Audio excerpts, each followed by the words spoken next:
Hello, everybody. Hope you're doing good today. As you can see, I'm in a little different location. Brother Eric and I have met in neutral grounds. We have a meeting at least once a week just to compare notes and go over things. And so we usually meet in the office conference room. So we had a good meeting today, and I don't know how much we didn't even say we were going to talk about this ahead of time, but feel free. It's not a done deal, but I think you do have you're heading in the right direction on youth camp too. So when we talk about that in just a second, but I want to talk to you today, follow up on 2 weeks ago about our lesson on can you get your sermon off the internet, or can you use another man or another woman's sermon? And I want to follow up on that. Last week, I felt like I needed to dovetail a little bit over to the terrible tragedy that happened just right up the road from here, and we dealt with that. But I'm going to talk in just a moment or two about making a sermon your own. And so we'll follow up with that. But before we do, I do want us to just give a quick update. And I got a church open that I want to let the guys know about, talk a little bit about. But you got a few things in the fire too. So give us an update here. Specifically, thank you, Bishop. I want to talk about our updated website. Yeah. The site is the same, so michigancog.org. So the site, address has not changed, but they'll find the content has changed in a way that I think will serve our churches in an even greater way. Yes. The way that you can navigate, the way you can get to things.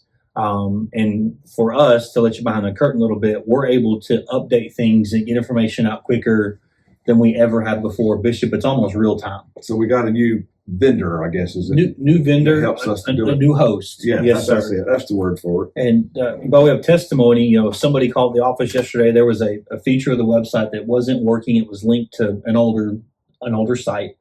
And while that person was on the phone, I was able to jump on, fix it, and he said, Pastor Eric, it's working now.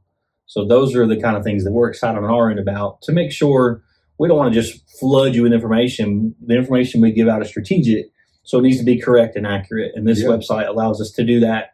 And it's just another way that we can serve you. Absolutely. And dovetailing or tied to that is also our newsletter. Can I give a shout out to our new guy? Please. Drew Ingram from Stewart Road. Way to go. He led our newsletter this month and did an incredible job. So it's our goal at the state office, in addition to the website, to put a newsletter in your hands electronically or through social media, or if you need a mailed copy, I guess we can figure that out later. We can do that. We just want to make sure, Bishop, that we are communicating with you and communicating clearly, because we know you have a lot of things going on, and we want to make sure that you're just aware of what's going on, and above all, to make you know that we're available. Bishop says that we exist to serve you. Yes, so I hope you'll take advantage of those things. And please, the website is in its infancy. So if you come across something that's not working, or you have questions, send us an email, give us a call, because we may not be aware of it. So as you know, with new things, sometimes there are bugs. So just if something's not working, do like this pastor did yesterday, give us a call, and it's probably something we can fix pretty quick. But Bishop, I'm excited about these new ways of technology to be able to serve our pastors and churches and laity even better. So thank you for the time, sir. Well, and this goes out, I'll put it on my personal blog too. And so this could go out to anybody in Michigan. Mm-hmm. And so all the ministers will get a copy, an emailed copy, and we put it on Facebook. And but also, it there on the website, contact me, contact us. And so if you're a layman and you want us to send you directly a copy of the newsletter, contact us, send it in, and email us your email address. We won't give it out, but we'll put it in a database, and we'll add you to the monthly email list. Exactly. I want to get it out. We keep an annual calendar now. We're going to keep it up to date. All the events over the next 90 days in particular. There's a lot of more specific information there. So good stuff. Yeah. You want to talk about, putting you on the spot here, you want to talk about youth camp? I'd love to. The youth board and I went this past Friday and looked at a new campground venue location for our 2026 camps. And it was a very, very productive visit. So we're going to move forward to take another step into, I don't want to get too much out here, but we're going to take another step forward to exploring that campground, but it is very promising. We know that last year brought its difficulties and challenges, and let me go ahead and take this opportunity to say thank you for your patience. Thank you for the grace that you gave. Sometimes things just don't work despite situations that are out of your control. And I appreciate your patience. I appreciate your support of camp. And with the direction that we're heading, I'm even more excited about camp than I've ever been, because this facility checks all the boxes. We had questions in a 4 or 5 hour visit. Bishop, it seems like this camp is going to fit the vision of camp. And my vision, and I will die on this hill, we talked about this, my vision is not just to have a camp where you have a great time. Students are going to have an amazing time, but a camp that makes disciples. Yes. When I plan camp, I have this phrase in mind. I don't even remember where I heard it originally. It says, I can either give you a fish or I can teach you to fish. And I know we only have the students for a week, but I'd rather give them as many tools as possible to teach them to fish. And we're talking about discipleship, than just giving them a fish about salvation, sanctification, spirit baptism, and calling. We want to put resources in their hands and in leaders' hands beyond camp so they can continue that discipleship process. So it's exciting. We'll be releasing more in the next probably 4 to 6 weeks, but it is very promising, this location that we went to. And again, as soon as we know things and have things detailed and details lined out, we'll be sharing with you as quickly as possible. But just continue to pray that if this is where the Lord would take us, then it would continue, and I'm used to the word continue to be a process that is easy and a process that bears witness with the Lord and with what He's put in our hearts to do. So thank you, Bishop, for allowing me that time to share some exciting news about camp for next year. Well, it's exciting. He showed me some pictures of it. I couldn't go with them this last week, or was it this week? It was this past Friday. Yeah. And he gave me a report today, and it really looks nice. And Brother Eric, we were talking about this earlier, I didn't know what I was getting when I moved to Michigan as far as the youth director or really anything. Yeah. And but it's been a great experience, and it's we're blessed to have a great leader as our youth and discipleship director, and you got your heart in the right place. And we love you and Team Lax. You're a great family. So anyway, and I've got one thing I wanted to mention to you as well. I have a church open. Nothing else. I want you to help me pray that we'll get the right pastor in there. It's the West Branch Church. The good pastor there has done a great job, and he's retiring or has resigned from there by his choice. The church is doing good, and he went there. He's got them completely out of debt now. They got a little money in the bank, and it's a smaller church. The average attendance is about 15. Their tithe is about $2,500 a month, but he's got it teed up now to go to the next level. And it'll be a challenge. They have no parsonage, so that's always a challenge. The town has about 2,400. The county, about 30-minute drive from there, is over 20,000 people. The district overseer is Brother Wayne Ramey. He'll probably know more about the nuts and bolts than I would as far as questions about living there. But Brother Eric, I learned this, and you've been out there too, when I went to the NCR, the North Central region. I don't close churches. Mm-hmm. Every church matters. Every community matters. Absolutely. And one of the saddest moments of my life, honestly, in my professional life, especially as an AB, was in Illinois when I had to go on a Sunday and temporarily close the church down. It was just a situation. It was unviable to keep it open for but I didn't sell it. I kept praying. I kept tinkering with it. I couldn't bring myself to say we're permanently closing it. And by the grace of God, before I left there, we had a pastor in there, and the church had been reopened. And so I may have to close one in Michigan, but boy, I'll sweat blood and tears and cut off one of his arms, maybe not mine, but we'll do everything we can. Every church matters, and every large church was once a small church, and 20,000 people. There's just think if you could just get 1% of them, that's 200 people. Right. And so help me pray. If you're interested, if you're looking for an opportunity, if you're just crazy enough to believe that God can do something anywhere, you call my office, call me. But all of us as the Michigan Church of God, help me pray. A leader changes everything. A good leader changes everything. And I remember Sanj and I went to our church, and I didn't hardly know anything, but we were crazy enough to believe that God could. believed that God had called us. Right. And we believed that God could do it. And our first church was a pretty tough situation. But by the grace of God, we saw great growth. And that church is a Bible growing church to this day. And it can happen for somebody here. Okay. So anyway, enough said about that. But let's just for a few moments, as we grow together, you're one idea away, you're one relationship away from the next level. So maybe today, Brother Eric and I can share an idea too that could take your life to a whole new level. So I started with my weekly mentoring, or I call them pep talks. I started with preaching because it is one of the few things that, if we're ministers, that only we can do. And so, as I said last week, or 2 weeks ago, I shared busy lives. Is it okay if I get a sermon idea? And I shared with you, I even took, about that first church I talked about, I took a book of sermons from a Baptist preacher, a good Southern Baptist preacher, and I took his book of sermons after my 2 that I used up. I preached every one of them, and talked about Culpepper. He came to camp meeting. I bought his tapes and preached every one of them. And people, while I was preaching that series, they said, "Boy, your preaching's gotten better lately." And I didn't give him a better credit, but he got credit. He'll get, Brother Raymond Culpepper, you'll get credit in heaven, I'm sure. But anyway, wherever you get your sermon, you can get a sermon out of a commentary, right out of the Bible, and you get a moment of inspiration, and it just unfolds. But until it becomes your own, it's still someone else's sermon. Even if you're just preaching the Bible, then don't consult any other book. It's someone else's sermon. If you get, I listened to Jeremiah this morning. I listened to the Bible while I'm getting dressed every morning. Of course, I read the Bible too, but I was listening to Jeremiah.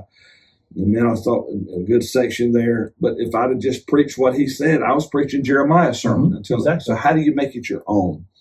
And so there's a story that has had a big impact in my life. It was I think it's Stephen Samples, his book, The Contrarian Guide to Leadership, but it may have been someone else. But his dad always wanted to be a farmer. He was a city slicker, and so he bought him a farm. He was going to go and try to be a farmer, and it came time to kill a chicken. They wanted to have fresh chicken for dinner, and he said, "Man, I can't wring this chicken's neck." And so he had a real farmer as his neighbor, and he says, "I can't do this. Would you wring my chicken's neck? Show me how to do it." So the old farmer, "I'll be glad to help you." He wrung the chicken's neck, and they had fresh chicken. Well, it goes on. It says there came time for what they call down south, and you're from Kentucky, hog killing time. And he'd been feeding those hogs, watched them grow up. He said, "Man, I can't kill these hogs." And the farmer says, "I'll be glad to do it for you." So he killed his hogs. And so, he had a horse. And one day the horse, a true story, horse hit in a pothole and broke his leg, and says, "We'll have to be put down." And you grow attached to that horse. They've got there's a bond there. He said, "There's no way I can put my horse down." And he went and talked to the farmer, says, "Could you please come and put my horse down?" The vet said there's nothing they can do. And the farmer was shocked. "Oh no," he says, "I couldn't do that." He said, "That'd be like a man has to kill his own horse." He said, "That would be like me violating your wife to go in and shoot another man's horse. A man has to kill his own horse." Right. And there's certain things that a man has to do. Right. And you've heard this little talk, and all of you will probably hear it more than you want to hear. But the focused life. And 80% of what you do, anybody can do. 50, if they got normal faculties. 15% of what you do, anybody can do if you train them. That's 95% of what you do, other people can do. And here's the danger. A lot of that 95, the reason why we hang on to that 95% is we enjoy doing it. It's true. And we don't want to give it up. Yeah. But as leaders, as pastors, you're to make disciples. That's why this newsletter, it was very important to me that we get information out timely and regularly so that you can plan your lives. I don't want to come in and you have a big event and then I come in last minute. "Oh, by the way, here's the state calendar." I don't want to we want to stay ahead so that you can make plans accordingly. So it was important to me to get a newsletter out. I'm a busy man. I gave it to Brother Eric. Brother Eric, let's get this newsletter out. Well, he got it out, did a great job, and I was pleased with how it looked. I said, now who can we give it to? Mm-hmm. That will move up into, so that you can stay focused on your 5%, but this could, somebody that can take it to a whole new level. Mm-hmm. And you found somebody that can took it Absolutely. to a whole new Did level. a great job. And so we want to constantly be doing that. But no matter how much you delegate, there is that 5%. A man has to kill his own horse. Mm-hmm. There's that 5% that we have to take care of. As pastors, your sermon is a part of that 5%. So how do you make, if you get it right out of the Bible, just preach the masterful expository sermon, or you get a good topical sermon, a good idea, or you get it from a good YouTube sermon, a camp meeting sermon, or out of a book. Mm-hmm. How do you make it your own? Mm-hmm. I've got 3 questions, and I'll put these in the notes that I send out to you. I'll give these to you, but I got 3 questions, Brother Eric. Mm-hmm. And you've heard me say these too, because I do it with our meetings, with events. We talked about this, but here's the 3 questions. And the 2 of them, Brother Eric's heard me say it a lot of times, but here they are. How to make your sermon your own. What is your mission? Mm-hmm. What is your vision? And then the 3rd one is, am I in the message? Mm-hmm. And I've got 3 questions for you to ask about that. And I'll include this in the notes. But what is your mission? What is it that you're specifically trying to achieve with this sermon? Mm-hmm. Okay. I've got 1, 2, 3, 4, 5, 6 chairs here. I could fill it up with 4 other preachers. Mm-hmm. All 6 of us could preach the same text at 6 different churches, and we would preach it a little different. Right. Especially if we're pastors there, or you and I get invited by a pastor. I was at a church Sunday. I had a specific task. It was homecoming. Right. So I didn't want to come in there and preach on something that didn't have to do with what that pastor was trying to achieve. Right. Brother Hunter, that's right up the road. And so, what is your mission? You can all preach the same sermon, but what is your mission? And here's a John Maxwell quote that I like. It says, when you listen to someone talk to others, you know immediately what they value, themselves, their content, or their audience. Yeah. And we can just fall in love with our sermon and our that great illustration, and we put it together real good, or the content. We love studying the Bible. I remember when I first got that hunger to study the Bible, and I started in 1 Samuel of all books. I don't know why. This was in Simpsonville, and I remember I would just all this stuff I'd study all week, and I had so much material. And my wife said, "David, you're killing them. This is all good stuff, but you're giving them too much." I had fallen in love with the content. I'd got off my mission. My mission was the people, to minister to those people. So what is your mission with this particular sermon? What's the mission? Why am I preaching it? So get clear on that. Yes. What is my mission with this sermon? What is it that I'm trying to achieve? And that leads me to the second question. What is my vision? What do you see? What has to happen for my mission to be completed? And that's where you'll get your outline. Right. That's where this has to happen. This has to happen. This has to happen. Whatever, it might be one thing, it might be 2 things, but what are the clear things that have to happen for me to achieve my mission? And all the other stuff is just time killers. You stay focused. Do a series if you need to. Yes. But all the other stuff. Is there a time you can look back in your life where you saw where this was applied? You had a mission and you knew what you had to do to get her done. Yeah, I'll say 2 things, Bishop. I know there's a lot of different ways to do it, but practically the way this works for me is after I have an introduction. For example, if I go to a guest, a church, a pastor has me in, I want to give honor where it's due. Yes. But I lead with a mission, or essentially thesis statement. Yes. Today, I want to share with you this. And that serves as my mission statement. That serves as the one sentence, the one thought that when the congregation leaves, I hope they leave with that. And the framework further supports and proves, for lack of a better term, why that's so important. Yes. And that can also be a great segue into your altar time, is if somebody hears, I want to share about this, where this isn't lining up in my life right now, I don't want them to leave feeling hopeless. The altar call is that opportunity to say, right, there's a disconnect from what he's saying, from what the Word of God is saying, what the Spirit of God is saying to what's going on in my life, and I need to spend some time with the Lord in prayer to make this right, to repent, or whatever the case might be. Does that make sense? So that gives you mission, vision, focus, and it also can work for the listener, and give them an opportunity to respond to what it is the Spirit of God is saying to them while you share.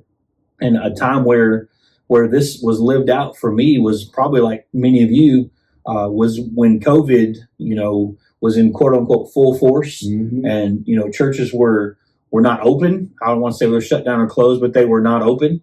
I was pastoring in Pulaski, Tennessee at the time, and we had a lot of things, like many of you, like many probably state leaders, that events we had planned that were scrapped, could not do them, could not gather. So my sole mission, as simple as this might sound, with everything that we could do, as far as planning every sermon, every worship song, every service on our parking lot, every radio we did, the old saying is every pastor's wife became a photographer and media professional. My sole purpose was, how do I keep my church together in a world that was splintering and don't be around people? How do I keep them together within the framework? We use common sense. We didn't do anything reckless, but how do I keep them together? And for us, it was parking lot service. It was strategically preaching out of books like Habakkuk and Nehemiah, and talking about how God would walk through certain seasons of Israel or Babylonian exile or whatever. It was to keep the people together and keep them focused on mission. So that's an area where I had all these ancillary things planned, but what is important? And for me, during that time, to your point of what's my vision, it was nothing more, nothing less than I have to keep my church together. Yes. So when we do open the doors, they're not scattered like sheep, So that's an area, Bishop, where that's kind of played out in real life in my ministry. And that's probably the case of many pastors who were leading churches during that time. That's a great example. Well, if you're not careful, Sundays can all blur. It's just one sermon after another. And if you're not on a mission, you're just walking. Mm-hmm. You're just rambling around. Be on a mission. God, this is what I feel like you're leading me to do, to lead these people, to lead this church. And that'll shape, wherever you get your sermon, that'll shape it.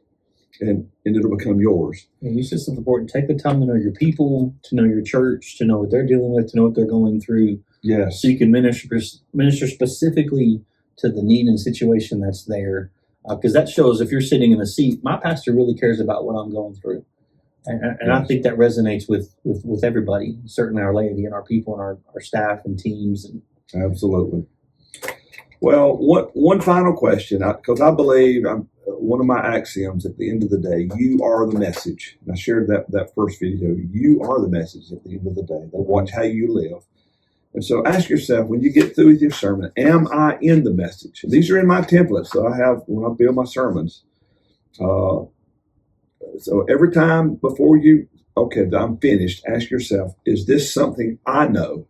Not something that I believe he knows, that you read out of a book, or you heard another guy preach, or you heard Jeremiah say, or God say, but is this something that I know, that I have experienced it in my own life? Is this something that I know? Mm-hmm. And then it becomes yours. Is this something I feel? Okay. I remember we've often said, if Brianna, our daughter, we love her. She's a great gal. Mm-hmm. But she was our troubled child for a while. And we've always said, if Brianna had been born first, my son would have never been born. I can relate. But Lee was born, and if Lee had only been born, we would have been arrogant parents. Why can't they do something for that child? But after we experienced the prodigal season with our beautiful, wonderful daughter, who's now a wonderful wife and mother, Christian woman, but that prodigal season, I have a heart for parents that have children that are going through it. And is this something that I feel? And a lot of times that can only come as you age and mature. Right. But is your scars, your tests, your trials, your maturity, they make your sermons richer. Mm-hmm. Is this something I know? Is this something I feel? And then last of all, is this something I do? Right. And, I've heard, how many times have we preached on you need to be a witness? You need to bring people to church. Next Sunday is Friend Day or whatever. Mm-hmm. but they never see you. They never see your converts. They never see somebody that you invited. When we're doing what we're preaching, it's got the impact. It does. And so it's something I know, something I feel, and something I do. What is my mission? What is it I'm trying to achieve? A good word is thesis. I don't use that word anymore as much because it's been kind of wore out. But state what it is that this is my mission, and then this is what I got to do for it to happen. That's how you make it your own. I guess that's enough. We've rambled on enough. My mission for this was to encourage you and give you some tools to help, no matter where you get your sermons, make them your own. You're busy. Sometimes you can't, it's so heavy to break gravity, you don't have time in a week. And so you get somebody that's already got a sermon, some good material. They've already broken gravity, and you can lift it all up higher and make it your own. Run it through your meat grinders. That's right. Make your sausage.